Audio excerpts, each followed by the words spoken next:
Salut à tous, je suis Fred. Dans la vie, je suis photographe et vous pouvez retrouver mon travail sur Instagram sous le @photosaurus.fred. Vous pouvez maintenant retrouver le compte Instagram dédié au podcast. Le compte s'appelle @cosplay et compagnie, tout attaché. Vous y retrouverez encore plus de contenu autour des épisodes, autour des interviews. On va un peu présenter les invités. Et puis il y aura aussi les annonces de live et des diverses animations autour des épisodes. Vous allez écouter un épisode de Cosplay et compagnie, le podcast qui est là pour parler aux cosplayers, mais surtout avec les cosplayers.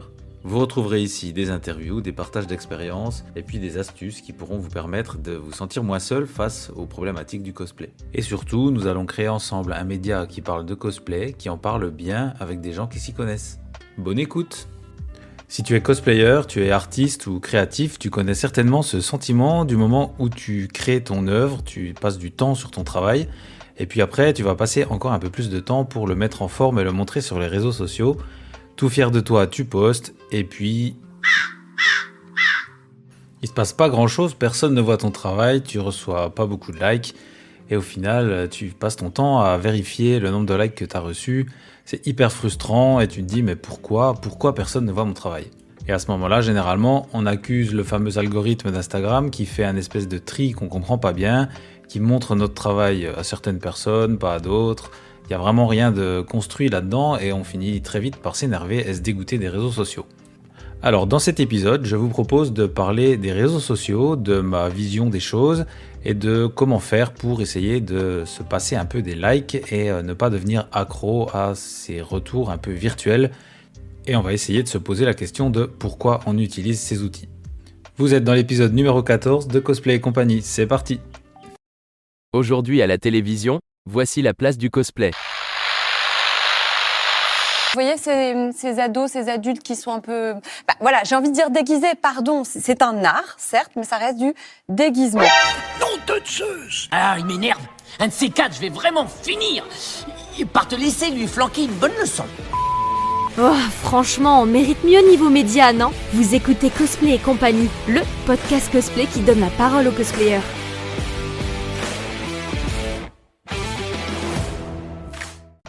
Alors avant d'entrer dans le vif du sujet, je vais vous prévenir tout de suite, je ne vais pas vous donner ici une recette pour avoir des milliers de followers, pour avoir un succès à chaque post qui va vous donner des tonnes et des tonnes de likes, parce que tout simplement c'est pas ce que je fais, c'est pas ce que je reçois sur les réseaux sociaux et en même temps c'est pas ce que je recherche.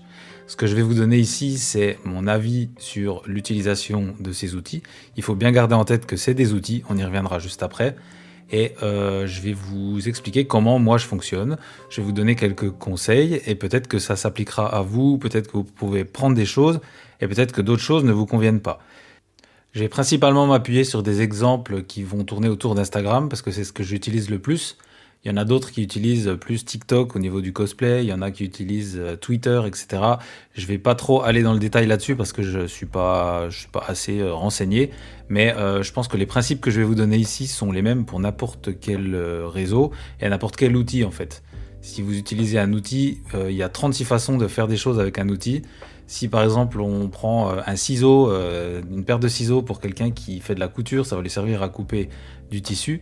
Des ciseaux pour quelqu'un qui fait du craft, ça va lui servir à couper autre chose, de la mousse, du papier. Je sais qu'on n'utilise pas les mêmes ciseaux. Attention, les couturières, je sais que vous êtes là. Mais vous pouvez aussi prendre des ciseaux pour les planter dans le dos de quelqu'un. Et avec ce même outil, vous avez fait plein d'utilisations différentes. Et je pense que pour un réseau social, quel qu'il soit, c'est la même chose.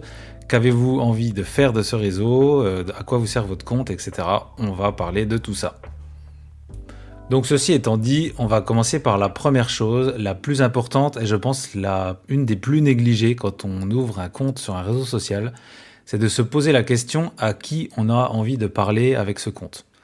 Vous faites du cosplay, vous faites de la photo, peu importe, vous allez ouvrir un compte et vous allez commencer à poster, mais est-ce que vous vous êtes posé la question de qui va voir vos photos, qui va les regarder, qui va commenter, qui va potentiellement liker ou partager? Si on n'a pas fait cet exercice, en fait, c'est comme si on parlait, si on allait dans la rue pour crier « je fais du cosplay ». Ok. Si vous avez de la chance, c'est que quelqu'un qui fait aussi du cosplay passe par là, vous allez interagir, ah salut, enchanté, moi aussi, c'est super, vous avez créé un lien. Par contre, si vous criez ça dans une rue bondée de gens qui sont venus faire du shopping et dont pas un seul est sensible à l'art tout simplement, ou au cosplay, ou à ce que vous faites, vous allez crier dans le vide en fait. Vous parlez à tout le monde, puisque tout le monde est là, mais personne ne vous entend parce que ça n'intéresse personne, tout simplement. Et en fait, la nuance est là, c'est que c'est pas que ça n'intéresse personne, c'est que ça n'intéresse personne de ceux qui vous ont entendu. Vous n'avez pas ciblé à qui vous allez parler. Si maintenant vous définissez, vous vous dites, ok, moi je suis cosplayer ou cosplayeuse, je fais des costumes de princesse principalement, je prends un exemple au hasard, donc mon public, celui qui va être sensible à ce que je fais, c'est les gens qui aiment le cosplay, mais encore plus les gens qui aiment les robes de princesse. Et puis comme je fais beaucoup de couture, c'est aussi les gens qui font eux-mêmes leurs costumes et qui aiment bien les tissus, qui aiment bien choisir les couleurs qui vont ensemble, etc. Déjà là, vous avez ciblé un peu plus l'intérêt des personnes. Donc vous allez dire votre même phrase, je fais du cosplay, mais vous allez dans un salon qui va présenter des techniques de couture et puis des tissus pour faire des robes. Là, on voit qu'on est déjà bien plus ciblé qu'une rue pleine de passants un samedi après-midi. Vous allez crier la même phrase, je fais du cosplay. Vous avez énormément plus de chances d'avoir des gens qui savent ce qu'est la couture, ce qu'est le cosplay, dans un salon qui propose des patrons et des tissus pour des robes. Et si vous allez dans un salon ou dans une convention vraiment axée cosplay, votre phrase « je fais du cosplay » est encore plus pertinente. C'est derrière ces exemples un peu imagés sur de la vraie vie, on peut faire un peu la même chose sur les réseaux sociaux. C'est-à-dire que vous allez bien plus cibler les gens, vous allez savoir à qui vous avez envie de parler et ça vous permettra de diriger votre message plus précisément et de toucher les gens qui sont intéressés par ce que vous faites. On l'a déjà vu dans quelques épisodes précédents où les invités nous disaient qu'ils savaient où ils allaient, ils avaient trouvé une identité et que du coup c'était beaucoup plus simple dans leur communication, plus simple de parler précisément et de toucher les gens. Et en fait c'est exactement ça, c'est un travail qui est fait en amont pour savoir à qui on parle, savoir à qui on a envie de parler surtout. Et il faut vraiment garder en tête que parler à tout le monde, c'est parler à personne. Parce que si vous criez des choses sans savoir à qui vous vous adressez, ça part dans le vide et ça sert à rien. Vraiment, ça se perd dans le vide intersidéral des réseaux sociaux et c'est hyper décevant parce qu'on croit mettre de la passion, on met de la passion dans ce qu'on dit, mais ça fait un vrai flop à chaque fois. Alors là, je sais que vous vous dites sûrement, si vous n'avez pas encore fait cet exercice, comment faire? Parce que tout le monde est sur le réseau social en question. On va dire que tout le monde est sur Instagram. Si je poste et que je sais à qui je parle, qu'est-ce que ça change? Ça va changer en fait le ton que vous allez employer, ça va changer le vocabulaire que vous allez employer et ça va aussi pas mal changer le contenu que vous postez. Pour imaginer un peu tout ça, je vais prendre mon exemple perso. Je me place pas forcément en référence, mais je vous donne un peu mon expérience. Je suis photographe et sur mon compte Photosaurus, j'ai envie de booker des shootings. J'ai envie que les gens voient mes séances photos et aient envie de faire des photos avec moi. Je pourrais me dire, tiens, j'ai envie qu'un maximum de gens voient mes photos et je sais que Instagram, c'est utilisé dans le monde entier. Donc je vais écrire en anglais, comme ça touche encore plus de monde. Je vais faire un super commentaire hyper enjoué en anglais pour expliquer que j'ouvre mes shootings photos, on peut booker, etc. Et finalement, est-ce que ça va toucher les gens qui vivent autour de moi? Non, parce que les gens autour de moi parlent français. Et je vais pouvoir être plus à l'aise dans ma langue natale pour expliquer plein de choses, plein de détails de shooting, etc. En plus, je veux toucher des gens qui parlent français aussi. C'est un exemple. Mais si maintenant je suis le même photographe, mais que je voyage dans toute l'Europe et que mon but c'est de booker des shootings dans toute l'Europe, alors là, ça sera beaucoup plus pertinent de parler en anglais. Là, c'est juste le choix d'une langue, mais ça peut être vrai aussi pour le choix d'un vocabulaire. Moi, je suis alsacien, et si je considère que mes clients potentiels, c'est des gens qui font des costumes traditionnels alsaciens, au hasard, je pense pas qu'il y ait un gros marché là-dessus, mais soit, disons, ça sera peut-être pertinent que je parle en alsacien. Vous savez, on a un petit dialecte ici, comme les Bretons et comme les Corses. Il y a des régions comme ça qui ont des dialectes encore bien présents, surtout chez nos ancêtres. Alors, si c'est eux qui sont clients de mes shootings et qui sont présents sur cette plateforme, alors j'aurais intérêt à leur parler dans leur dialecte. C'est un exemple extrême, je sais, parce que pas très réaliste, mais vous avez compris que le but en fait c'est de vraiment savoir à qui on parle pour parler sa langue, j'ai envie de dire, parler sa façon d'être, sa façon de penser, avoir les mêmes références. Et ça, c'est super important parce que du coup, on va pouvoir s'identifier et tout de suite faire partie d'une communauté. Et c'est vraiment le côté réseau social qui rentre en ligne de compte. Alors évidemment, il ne faut pas faire semblant, je vous l'ai déjà dit plusieurs fois dans ce podcast. Si vous faites semblant, si vous inventez une vie, vous inventez une identité, il y a un moment où ça va se ressentir, les gens ne sont pas dupes. Et si vous essayez d'intégrer une communauté juste en utilisant ces codes que vous avez lus sur Wikipédia, il y a un moment où ça ne va pas marcher. Surtout si vous êtes amené à vous rencontrer en vrai. Quand on parle de références qui sont internes à une communauté, si vous n'avez pas les codes, si vous n'avez pas les références parce que vous avez fait semblant avant, ça va coincer un moment. Je ne dis pas qu'on ne peut pas apprendre, on peut apprendre à entrer dans une communauté, mais simplement il faut s'investir et ça prend du temps. Donc voilà, vigilance là-dessus quand même, ne faites pas trop semblant, mais sachez juste à qui vous parlez. Et quand vous êtes cosplayer, je pense que c'est important de savoir à quel cosplayer vous adressez principalement. Ça ne veut pas dire que vous n'allez pas pouvoir parler aux autres, mais ça veut dire que vous allez plus parler à ceux auxquels vous avez pensé en premier lieu. Et du coup, c'est ce qui crée du contenu viral généralement, c'est quelque chose de très ciblé qui va parler à une communauté très précise. L'effet de niche, j'en ai déjà parlé plein de fois ici, ça va permettre d'être encore plus viral et encore plus identitaire par rapport au public qu'on a choisi. Voilà, vous voyez que ça peut paraître assez simple comme ça, mais il y a beaucoup de questions à se poser. Demandez-vous qui est cette personne, où elle habite, quel âge elle a, dans quelle région elle vit, où est-ce qu'elle va en vacances, quelles sont ses passions, etc. Plus vous êtes précis, plus ça va faire mouche. Et je pense que c'est vraiment un exercice qu'on néglige de faire parce qu'on s'imagine qu'on a envie de parler à tout le monde.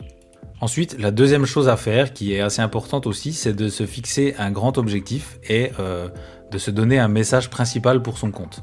Alors, c'est un peu abstrait comme ça, je vais m'expliquer.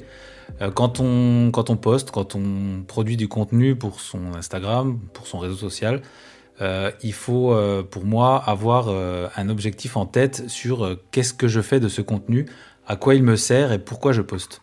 On a envie de se dire quand on est cosplayer, quand on est photographe, je veux juste montrer mon travail, ok, mais faire du cosplay et faire de la photo, normalement c'est votre hobby à vous et vous le faites pas pour le réseau social. Donc c'est pas vraiment un objectif en soi de poster pour montrer, en fait c'est l'objectif de votre art ça. Mais l'objectif du réseau social, qui est un outil, je le rappelle encore une fois, ça va être de montrer les photos, il faudrait essayer de se trouver un but.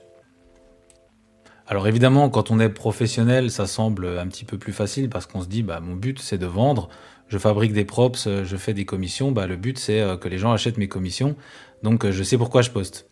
Encore une fois, là c'est un très grand raccourci parce qu'il y a plein de façons de le faire, mais si vous êtes cosplayer, si vous êtes photographe amateur et que vous voulez simplement entre guillemets, vous voulez montrer votre art, il y a peut-être derrière un objectif que vous pouvez vous fixer, pour se motiver à poster en fait, parce que si on poste simplement et qu'on n'a pas beaucoup de retours, il y a un moment où on va se lasser, c'est compliqué.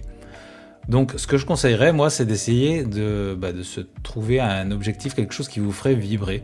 Donc par exemple, vous êtes couturière ou couturier et vous faites des robes par exemple, et vous avez envie de trouver quelqu'un qui fait des accessoires comme je sais pas, des éventails, des ombrelles ou peut-être des accessoires à mettre par-dessus la robe. Et ça, vous n'êtes pas super à l'aise, vous ne savez pas trop faire et vous aimeriez toucher des gens qui font ça et qui viendraient compléter votre costume en vous proposant des collabs pour pouvoir poser avec les différents accessoires. C'est un exemple. Si vous êtes crafter et que vous faites des armures et vous voulez quelqu'un qui fait des boucliers ou qui fait des choses en plus vous avez envie de vous associer avec une personne comme ça, et peut-être que votre but, ça sera de parler à ces gens-là et de décrocher des collabs avec eux. Donc vous allez poster en fait avec l'objectif de toucher ces gens-là, avec l'objectif de pouvoir leur donner envie de collaborer avec vous et qu'ils y trouvent un intérêt. Parce que ça je vais le dire plusieurs fois, on va pas se mentir, l'être humain fonctionne par intérêt. C'est pas forcément hyper négatif, mais quand on a du mal à trouver en fait à interagir et à s'engager dans quelque chose s'il n'y a pas d'intérêt. Si vous êtes photographe et que vous photographiez les gens, c'est pas juste pour leur faire plaisir, c'est peut-être aussi parce que vous y trouvez du plaisir vous-même. Vous pouvez produire quelque chose qui vous parle, qui vous fait vibrer. Et du coup, voilà, l'échange d'intérêt est là. Je vais prendre encore un autre exemple pour aller encore plus dans le côté pratique. Si vous êtes cosplayer et que vous n'êtes pas tout à fait à l'aise sur votre technique, vous vous dites que vous vous considérez comme plutôt débutant et vous avez envie de progresser, alors vous aimeriez avoir des commentaires constructifs de la part des autres. Vous aimeriez qu'ils vous donnent des conseils et qu'ils vous aiguillent un peu sur où aller et comment faire pour choisir vos outils, etc. Alors vous allez poster plutôt en posant des questions, en disant « Voici ce que j'ai fait, qu'en pensez-vous ? Voici ma technique de couture, est-ce que vous pensez que c'est adapté pour ce vêtement ?» Voilà, c'est des petites choses que vous allez faire au fur et à mesure que vous allez poster, dans le but de servir votre objectif, qui est, je le rappelle, avoir des commentaires de gens qui sont un peu plus avancés que vous. Donc là, une fois que vous avez fait ça, vous avez vraiment cet objectif qui va vous mener. Et vous allez vous dire, je vais poster jusqu'à ce que j'ai des commentaires qui vont m'aider à progresser. Et donc, tout va découler ensuite de cet objectif-là. Et de la façon dont vous allez poster va s'en ressentir. Je pense que là, vous commencez un petit peu à voir où je veux en venir. C'est que on ne va pas tout simplement ouvrir son application Instagram, poster sans but précis, on va vraiment savoir pourquoi on le fait. Et croyez-moi, ça c'est hyper puissant, ça vous donne tout de suite envie de poster. Et vous allez regarder bien autre chose que le petit compteur de cœur, parce que là, au final, si l'objectif est important pour vous, que vous l'avez choisi en fonction de vos goûts et de votre amour pour ce que vous faites, les likes finalement, vous commencez tout doucement à les oublier. Parce que vous attendez autre chose de ce réseau maintenant que vous avez cet objectif. Une fois que ça c'est fait, on peut aussi, le troisième point, ça va être de se fixer des sous-objectifs. Vous savez très bien que sur Instagram, sur TikTok, il y a plein de formats différents, il y a des trends, il y a des choses qui vont, qui viennent, et vous pouvez vous fixer des sous-objectifs, toujours dans le but de servir le grand objectif d'avant. Attention, ça devient un petit peu compliqué. Si votre but c'est d'avoir des commentaires toujours, vous allez vous fixer un sous-objectif qui va être, tiens, je vais essayer de faire des trends pendant un mois. Donc ça, vous avez là un objectif dans l'objectif et vous allez essayer de voir tout ce qui se fait, tout ce qui est à la mode en ce moment et vous le reproduisez. Vous faites ça pendant un mois, c'est ce que vous êtes fixé et ça vous fait un petit défi comme ça dans l'objectif. Ça, c'est sympa à faire parce que du coup, ça va un petit peu rythmer votre contenu, ça va vous donner envie de faire des choses.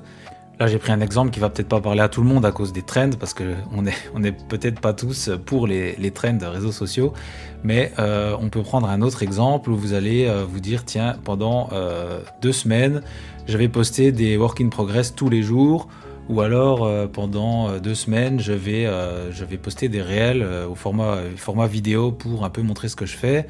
Peut-être que vous pouvez vous dire aussi, pendant un mois, je vais faire des stories tous les jours pour faire des sondages et poser des questions. Enfin voilà, il y a des petites choses que vous pouvez faire comme ça en variant les formats. Et vous allez voir qu'à force de tester des choses, de se fixer des petits objectifs comme ça, vous allez prendre goût à certaines choses et vous allez détester d'autres. Et ça, c'est tout à fait normal.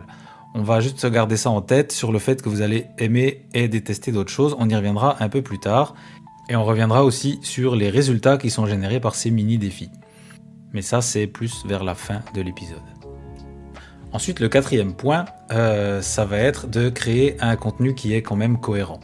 Si vous ouvrez votre compte pour faire du cosplay et que vous postez 3 photos de cosplay et puis ensuite vous postez une photo de votre cocktail au bord de la piscine et puis ensuite vous postez une photo de vous au cinéma avec vos lunettes 3D sur le nez et vous remettez enfin du cosplay avec 3 ou 4 photos et rebelote, on repart sur de la vie privée. Je dis pas qu'il faut pas partager sa vie privée, on est sur un réseau social, c'est même très intéressant d'humaniser en fait son compte. Par contre, il faut se poser la question quand quelqu'un vient vous voir pour voir de la couture, pour voir du cosplay, pour voir du craft, peu importe. Si cette personne est votre ami, il y aura certainement des chances qu'ils soient intéressés par le fait que vous soyez allé voir Super Mario et qu'il voudrait avoir votre avis parce que lui, il a bien aimé. Mais si cette personne ne vous connaît pas et vous suit parce qu'il a adoré votre façon de présenter la couture, peut-être que les 2-3 posts à la suite qui vont parler de votre vie privée vont le désintéresser. Il ne va pas interagir avec vos posts Et puis, qu'est-ce qui va se passer? Le fameux algorithme va peut-être, je mets des peut-être parce que personne ne connaît l'algorithme, mais peut-être que cette baisse d'interaction, on va envoyer un signal à Instagram qui va dire attention, ce que cette personne a posté n'intéresse plus les autres, on va un petit peu le faire redescendre dans les algorithmes.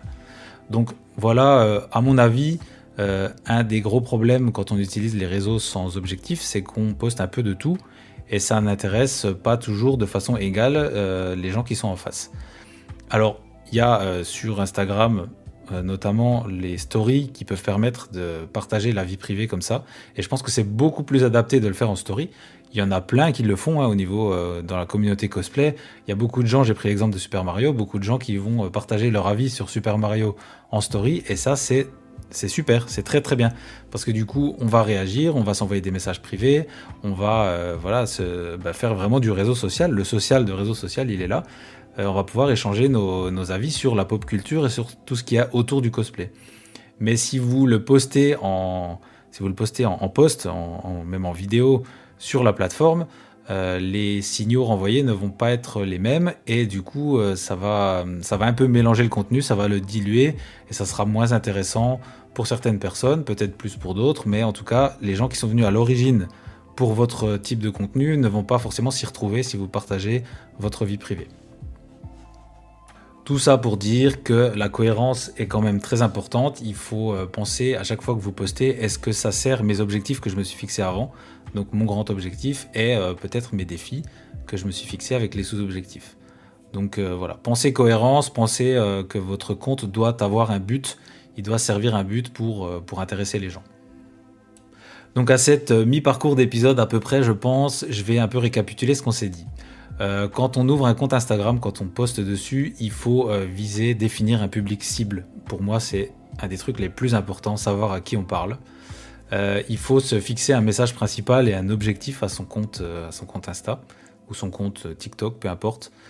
Il faut se fixer aussi des sous-objectifs avec des petits défis en fonction des formats, des styles qu'on utilise. Il faut créer un contenu cohérent. Donc ça, c'est les 4 premiers points que j'ai énoncés. On va arriver maintenant au 5e point qui est d'utiliser les codes du réseau social sur lequel on est, mais uniquement sur ce réseau social. Alors là, c'est un peu bizarre dit comme ça, mais je vais m'expliquer. En fait, si vous prenez un peu de recul sur vous, sur comment vous utilisez votre téléphone, votre smartphone, essayez de vous demander est-ce que je suis pareil sur toutes les applis? Et vous allez voir que non, en fait. Il y a beaucoup, on le sait, les réseaux sociaux sont faits pour nous accrocher, et voilà, c'est plus un secret maintenant, il y a pas mal de reportages qui en parlent. On est plutôt formaté par le réseau social qu'on utilise, et en fait, c'est aussi pour ça qu'on touche pas le même public avec tel ou tel réseau. On sait très bien que sur Facebook, on va avoir des gens qui sont un peu plus vieux, sur Instagram, je pense que c'est à peu près au milieu, et puis TikTok, c'est beaucoup plus jeune, et surtout, l'état d'esprit dans lequel on se met quand on ouvre une application est totalement différent si on en utilise plusieurs. Je sais que moi, je le vois clairement, quand j'ouvre TikTok, je suis là pour voir des formats courts et je swipe vraiment très vite. Sur Instagram, c'est un peu plus long. Je suis aussi abonné à beaucoup de comptes qui vont parler plus longuement avec des vidéos ou des posts qui sont plus explicatifs. Et du coup, je ne vais pas me mettre dans le même état d'esprit. Si quelqu'un fait un post très intéressant sur Instagram, mais c'est une vidéo qui dure 1 minute 30, il va la télécharger et la mettre sur TikTok, exactement le même contenu. Je pense que je vais pas regarder jusqu'au bout parce que sur TikTok, je suis là pour voir des trucs vite fait. C'est pas du tout le même état d'esprit. Et je pense qu'on est très très nombreux à agir comme ça. Et si vous postez quelque chose, des work in progress avec 10 photos ou alors une petite vidéo qui montre une technique de couture sur Instagram, elle va peut-être très très bien marcher et vous allez la mettre sur TikTok, comme ce que je viens de dire, ça va flopper parce que les gens sont pas là pour ça. Les gens sont là pour voir des trucs un peu plus fun et peut-être plus rapides, même si sur TikTok il y a du contenu éducatif, mais si vous regardez bien, il est quand même beaucoup plus court. Je sais que TikTok met en place des vidéos plus longues, mais ça reste pour moi assez différent dans la façon de monter et de présenter les choses. Donc pensez à ça. Demandez-vous si le public cible que vous touchez est le même sur Insta et sur TikTok, et peut-être que c'est le même, mais peut-être qu'il a des comportements différents. Donc voilà, j'encouragerais assez peu à utiliser les tendances d'un réseau sur un autre réseau. C'est pas forcément très productif. Et on peut utiliser le même contenu par contre, mais le monter différemment, avec peut-être une musique différente, avec d'autres façons d'en parler en fonction du réseau sur lequel on est. Ok, ça prend plus de temps, ça c'est vrai, mais on n'obtient non plus pas vraiment de bons résultats sans s'impliquer. Et je pense que ça c'est important de le garder en tête, de produire des choses pour les gens qui sont là pour les voir. C'est-à-dire pas forcément les mêmes personnes, ni forcément les mêmes états d'esprit. Et maintenant, on va arriver à l'avant-dernier point qui est tout aussi important que les autres, c'est l'interaction. Encore une fois, le réseau social, il y a social dedans, et pour être social, il faut interagir, il faut que ça aille dans les deux sens. Et imaginez-vous que vous ouvrez votre application, vous postez une photo, vous refermez l'appli et vous ne revenez que 2 semaines plus tard. Qu'est-ce qui va se passer? Pas grand-chose. Vous allez avoir certainement un peu de retour sur votre contenu que vous venez de poster, mais après il se passe plus rien et c'est normal. Les gens ne vont pas venir vous commenter des choses si vous ne faites rien pour eux. Et en fait, vous pouvez essayer de voir la chose dans le sens inverse, c'est-à-dire si quelqu'un vous fait régulièrement des retours construits, quelqu'un vient vous complimenter sur votre travail et quand ça lui plaît moins, il vous le dit aussi, mais de façon tout à fait constructive. Il vous dit je suis un peu moins attiré par ce costume parce que je suis pas fan de l'univers, enfin voilà, ce genre de choses qui ne sont pas forcément blessantes mais qui sont bien construites et c'est du vrai dialogue. Quand cette personne poste, vous avez envie de faire la même chose à votre tour, c'est normal, c'est humain. Quand on s'implique dans la vie de groupe, dans la vie commune, on a envie de donner un retour et de s'impliquer tout simplement. Donc je pense qu'une des choses très importantes à faire, c'est d'aller voir le contenu des autres qui sont dans la même niche que soi. Donc si vous êtes cosplayer, votre niche c'est le cosplay, mais si vous êtes cosplayer crafter, peut-être que c'est encore plus niché, on en a déjà parlé plein de fois. Allez voir les gens qui font la même chose que vous, qui font des choses en tout cas en relation. Je rappelle encore une fois que si vous avez fixé un objectif d'aller peut-être chercher des créateurs d'armes médiévales en Worbla ou même carrément en métal, c'est votre truc, vous allez chercher ces gens-là, et allez commenter leurs publications, allez leur dire ce que vous aimez, allez leur dire ce que vous aimez moins et pourquoi surtout, et faites-le sincèrement. On l'a déjà dit plein de fois ici, ne faites pas semblant, ne vous inventez pas une culture si c'est pas la vôtre. Allez dans ce que vous aimez faire, soyez vous-même, c'est hyper important. Prenez du plaisir et allez voir ce que font les autres et interagissez avec eux. Ça, c'est super important. On a tendance un peu à oublier, on se cache derrière cet algorithme-là qui nous enquiquine, l'algorithme qui ne montre pas. Mais il ne faut pas oublier que le réseau social est peuplé de vrais gens. Ok, il y a les bots qui vous identifient à longueur de journée, mais il n'y a pas que ça. Il y a des vrais gens derrière ces posts et c'est important d'aller leur dire les choses, d'aller interagir avec eux tout simplement. Et il y a aussi l'utilisation des stories qui sont hyper intéressantes parce qu'une story, c'est quelqu'un qui va un peu plus consciemment aller voir le contenu. Un post, il vous est proposé d'une façon ou d'une autre par Instagram. Si c'est des amis proches, ils les verront plus facilement peut-être. Mais les stories, en général, on fait l'action d'aller voir la story.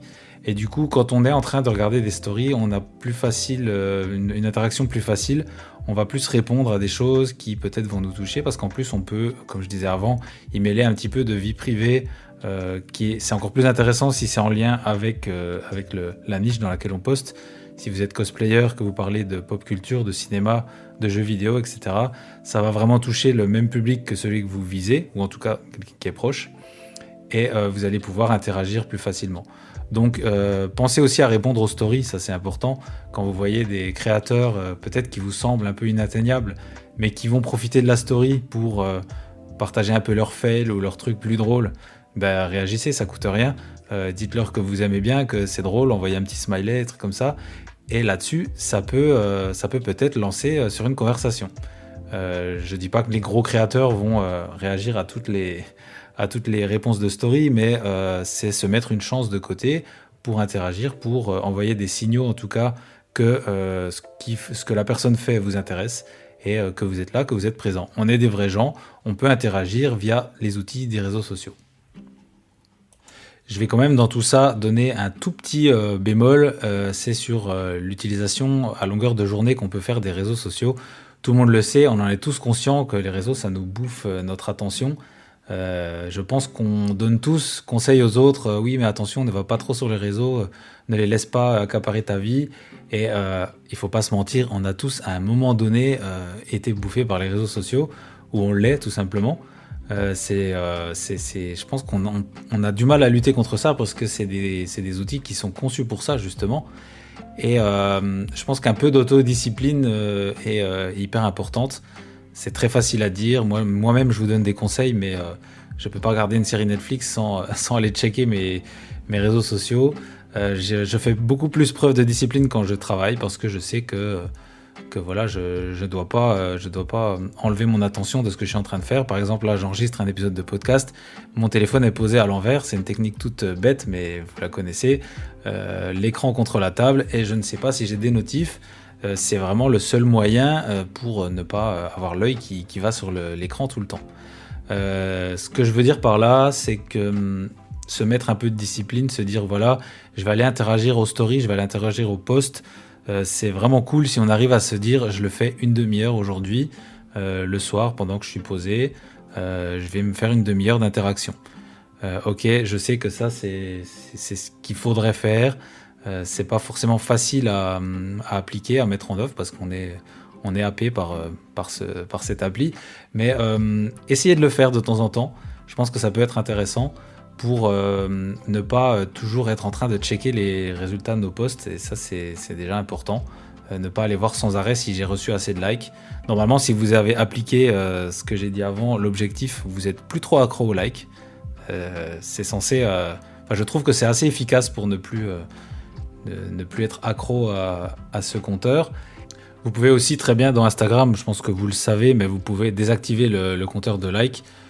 C'est bien et c'est pas bien. C'est bien parce que les autres ne voient plus vos likes, mais vous avez toujours moyen, vous, de les voir. Pour moi, c'est pas très efficace. Mais si ça peut vous aider, faites-le.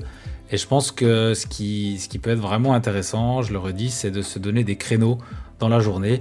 Vous savez que le soir, vous êtes posé sur votre canapé en début de soirée par exemple, prenez-vous ce moment-là peut-être pour interagir, pour aller un peu plus intensivement sur Insta et laisser tomber le reste du temps, même si je sais que c'est compliqué de laisser tomber, mais laissez un peu plus tomber que d'habitude. Faites le test. Et en tout cas, utilisez ce créneau, si vous fixez une demi-heure par exemple, vous allez être beaucoup plus focus sur ce que vous avez à faire pendant cette demi-heure. Et je reviens sur ce que j'ai dit avant. Ce que vous avez à faire pendant cette demi-heure, c'est de commenter des posts qui vous tiennent à cœur, des choses qui vous parlent. Vous allez interagir avec, vous allez écrire ce que vous pensez, et c'est important. Soyez respectueux, bien sûr, hein, si vous pensez que c'est de la... n'allez pas le dire comme ça, soyez constructif et surtout, dites-vous que les gens à qui vous faites des retours vont potentiellement vous faire des retours. Il y a cette notion d'intérêt qui est là, j'en suis conscient. Mais l'être humain est fait comme ça et une fois qu'on l'a intégré, ça passe bien. Après, là, on parle de choses qui ne sont pas un investissement énorme. Vous allez commenter des choses. C'est pas un investissement d'argent ni de temps énorme puisque vous avez prévu ce créneau pour le faire. Mettez à profit ce créneau. Si vous commentez des choses et que la personne ne vient pas commenter chez vous, ne vous dites pas non plus j'arrête. Cette personne ne me rend rien. C'est pas le but non plus. On n'est pas là pour vraiment échanger commentaire pour commentaire. Mais il faut garder en tête qu'on est fait comme ça, on est construit comme ça. Et ça sera très difficile de construire une communauté, construire des interactions si vous ne donnez rien et si en face, les personnes ne vous donnent rien non plus. Regardez les gros comptes qui fonctionnent très bien dans des niches très spécifiques. Je vais prendre le premier qui me passe par la tête, on va prendre Lightning Cosplay qui est allemande et qui fait... ils sont deux, ils sont allemands. Ils font beaucoup de work in progress, ils montrent comment ils travaillent, on voit leur atelier. Clairement, les gens qui vont voir leur contenu, ils y trouvent un intérêt. Parce qu'on peut grappiller des petites infos par-ci par-là. Et c'est vrai pour beaucoup de gros cosplayers qui partagent en fait leur façon de faire et une expertise. En fait, on arrive à y trouver quelque chose. Eux, ils y gagnent peut-être beaucoup de commentaires, beaucoup de likes, beaucoup d'engagement, ce qui va leur permettre, comme ils sont professionnels, de dégager des revenus ou en tout cas des partenariats avec des marques, des choses comme ça. Mais il ne faut pas oublier qu'ils sont humains, ils ne sont pas nés avec leur compte Instagram.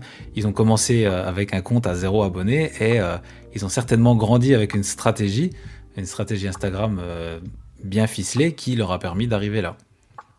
Je ne suis pas en train de vous dire qu'il faut avoir un compte énorme pour s'amuser, mais dites-vous que tout ce qui se passe sur les réseaux sociaux, à mon avis, fonctionne comme ça, avec un principe de donnant-donnant et surtout de stratégie vraiment visée et ciblée.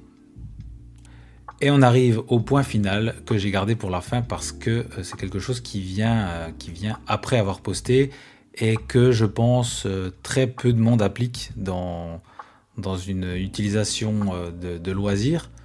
Je pense que tous les professionnels, les gens qui utilisent vraiment pour obtenir des résultats vont déjà connaître cette partie.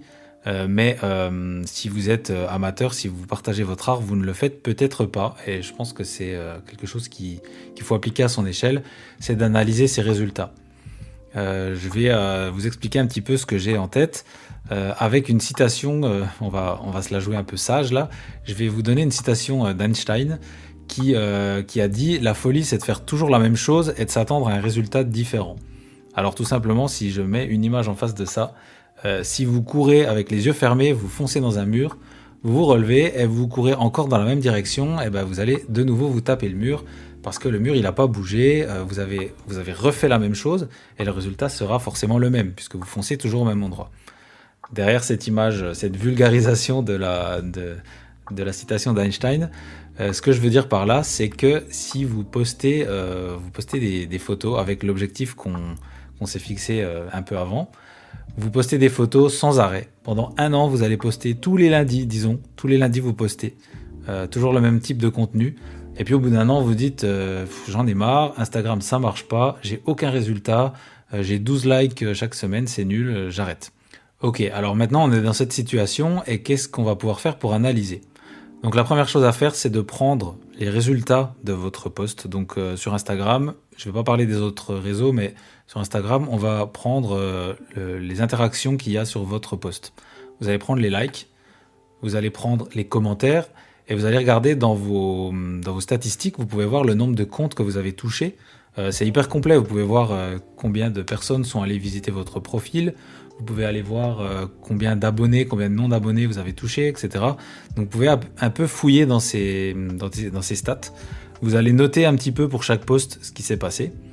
Et ensuite, il faudrait essayer de tirer des conclusions. Alors, pas forcément des conclusions, je vais un peu vite, plutôt des hypothèses. On va se dire que dans le cas où vous avez posté tous les lundis, vous avez 12 likes, vous allez vous poser une première hypothèse, ça va être peut-être que les gens à qui je parle, le lundi, ils commencent leur semaine et ils vont pas sur Insta. Première hypothèse.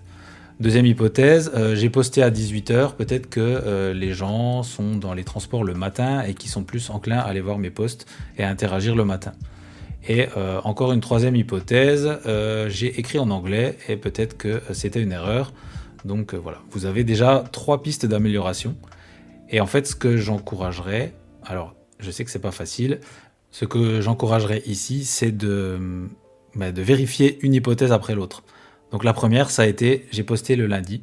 Donc vous allez recommencer en postant la même chose, enfin le même type de contenu. Ne repostez pas exactement pareil, mais faites le même type de contenu peut-être le mercredi. Ok, vous essayez ça. Ensuite, vous regardez le résultat, peut-être que ça aura bougé, peut-être pas. Et puis après, vous allez pouvoir tester la deuxième hypothèse et ainsi de suite. Et les hypothèses vont se recouper.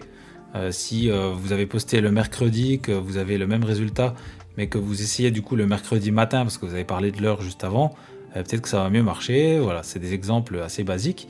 Mais en testant des choses comme ça, vous allez appliquer la citation d'Einstein qui dit que la folie, c'est de faire toujours la même chose et de s'attendre à un résultat différent. Là, vous faites pas toujours la même chose, justement, vous changez des variables et vous allez attendre un résultat différent. Et là, vous n'êtes pas dans la folie, vous êtes vraiment dans l'analyse et dans le travail de stratégie qui va être important pour un réseau social. Cette analyse, vous pouvez la faire sur des tonnes de paramètres. C'est clair que ça peut aller très loin. Vous pouvez regarder les hashtags, vous pouvez regarder l'heure, comme j'ai dit, le jour. Vous pouvez regarder aussi quel type de contenu intéresse votre public. Si vous faites des reels, vous faites des posts, vous faites des stories, etc. Vous pouvez analyser tout ça et vous poser des vraies questions, en tout cas sur la façon dont ça va atteindre les gens. Alors, la première réaction qu'on a quand on entend ça, généralement, c'est ouais, mais j'ai pas que ça à faire, t'as vu le temps que ça va me prendre. Sauf que si vous regardez le temps qu'on passe généralement sur un réseau social à scroller sans fin, on va vite y passer 1 heure. Cette heure, vous pouvez très bien aussi l'utiliser pour faire des analyses en fin de mois et puis se dire est-ce que mes posts ont marché, etc. Donc, disons que c'est une façon différente d'investir le temps qui peut paraître un peu rébarbatif parce que c'est clair que c'est du travail. Mais en tout cas, les résultats ne vont pas trop tarder à arriver si vous faites ça, croyez-moi. Et surtout, analysez en gardant en tête l'objectif que vous êtes fixé. Est-ce que votre objectif, c'est d'avoir 5000 followers ou est-ce que c'est d'avoir des retours ou est-ce que c'est avoir des gens qui achètent vos produits ou vos crafts, etc. Voilà, si vous ciblez bien ce que vous avez envie de faire de votre compte, que vous analysez, je pense que vous allez vite prendre du plaisir à faire ce travail d'analyse parce qu'il va servir l'objectif que vous vous êtes fixé et cet objectif doit nourrir normalement quelque chose qui vous fait plaisir. Voilà, je pense que j'ai bien argumenté mon propos. Ça me fait toujours bizarre de parler aussi longtemps sur un sujet, moi qui suis pas tellement bavard en vrai, mais encore une fois, j'ai envie d'en parler parce que ça m'intéresse énormément. J'espère que vous y trouverez des choses pour vous, pour votre pratique du réseau social. Donc je vais récapituler, définissez votre public cible, ça c'est très important et on ne le fait pas assez, à qui vous avez envie de parler. Fixez-vous un objectif principal à votre compte. Cet objectif peut changer dans le temps, mais soyez cohérent grâce à cet objectif. Fixez-vous des sous-objectifs ou des petits défis en testant des formats, des choses comme ça. Soyez cohérent dans votre contenu. Si vous postez du cosplay, continuez à poster du cosplay. Ne postez pas trop d'autres choses à côté. Si vous utilisez un réseau social ou un autre, utilisez les codes de ce réseau, mais pas forcément sur les autres réseaux. C'est un peu une perte d'énergie. Interagissez avec les autres, très très important. N'attendez pas de retour sans en donner. Je pense que c'est vraiment une base de l'être humain. On pourra en parler dans un autre épisode. Il y a les besoins de l'être humain qui entrent en compte là-dedans. Vous pouvez donc analyser vos résultats. Vous devez analyser vos résultats si vous voulez avoir quelque chose qui marche. C'est très important. Ne pas se cogner contre les murs et recommencer sans cesse. Et ça vous donnera aussi de la confiance quand vous testez des choses qui ne marchent pas. Et au lieu de se dire je suis nul, ça n'a pas marché, vous allez vous dire ça n'a pas marché, donc je vais faire autre chose. Et là, on est dans un autre état d'esprit. Voilà les 7 points très importants de cet épisode. En conclusion, je pourrais vous dire aussi qu'il faut surtout ne pas oublier qu'un réseau social, ce n'est pas la vraie vie et que surtout le contenu que vous postez dessus ne vous appartient pas vraiment. On ne va pas parler de droit à la propriété, etc. Mais dites-vous que si vous faites quelque chose qui enfreint les règles d'Instagram et que Instagram décide de clôturer votre compte, alors c'est fini. Je sais que je pars sur une note un peu négative, mais Instagram, c'est pas chez vous. Instagram, c'est quelque chose qui accueille votre contenu. Alors, pliez-vous à ces règles. Je sais que c'est un peu con, on n'a pas trop le choix. Mais si vous, par exemple, vous êtes modèle et vous faites du nu ou du boudoir, vous êtes très vite sur les limites de ce qu'impose Instagram et vous pouvez voir votre compte fermé du jour au lendemain. Vous perdez votre communauté, vous perdez vos followers, etc. C'est un peu rude. Donc, gardez ça en tête. Ne mettez pas votre vie entre les mains d'Instagram parce que ça peut vous filer entre les doigts. Donc, réfléchissez à ce que vous pouvez construire grâce à Instagram, qui est un outil.